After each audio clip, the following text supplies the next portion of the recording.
Welcome to your daily dose of theological German. Thanks for joining us again this wonderful Monday morning.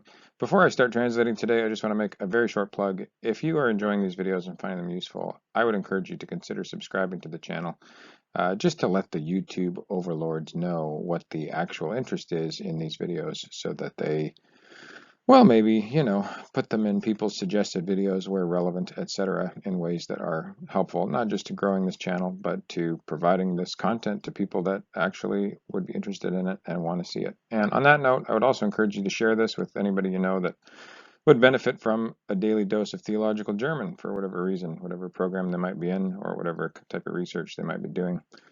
It's good to stay fresh, so let's do it. So, what does this say? The inside or interior of the temple measured. Now this verb is past tense, but you'll notice that it's missing something at the end here. Normally you would expect some sort of an ending to tell you what the tense was. This is what April Wilson calls a hard verb. We've seen a few of these already. And just to remind you, you have a shift in the vowel. So what happens is the infinitive form of this verb is like this, messen.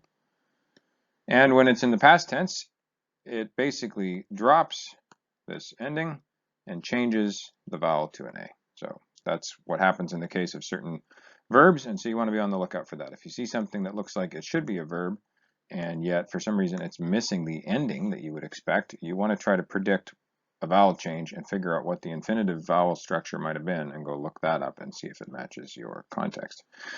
So, the interior of the temple measured. Now, this is an interesting word here. None.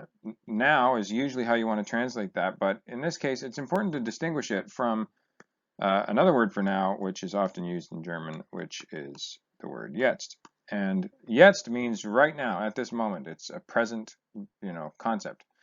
None, on the other hand, although it often means now, its sense of presentness is tied to whatever context it's referring to. And so very often it actually has to be translated as then, which is a bit confusing because then is in some ways the opposite of now, on some ways of thinking about it.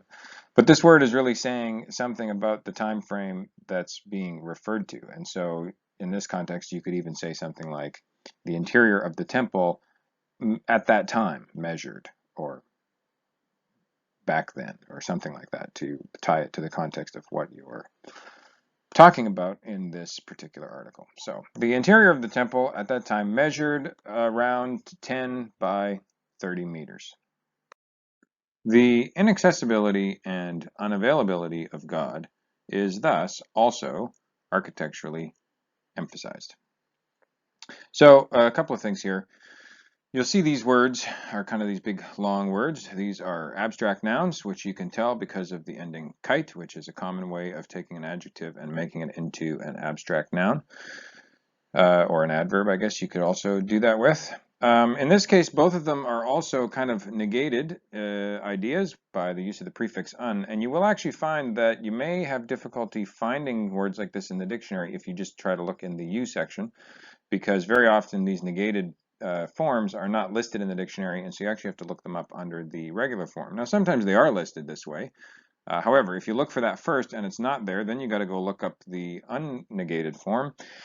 And if you do that, you're going to find yourself making inefficient use of your dictionary. So I recommend that when you see a word like this, that the first thing you do is just go ahead and cut off this un and go look up the rest of the word, and you will likely find that word in your dictionary. So in this case, you'll see here that you have verfügbar, which is an adjective, which means something like available, and then, as we said, the ending there, kite, can make that into an abstract noun, availability, and so you actually see even that listed here in the dictionary entry as well, and then you just negate it. So you can just put un back on there. In English, we use un the same way, so it becomes unavailability, and we would say inaccessibility.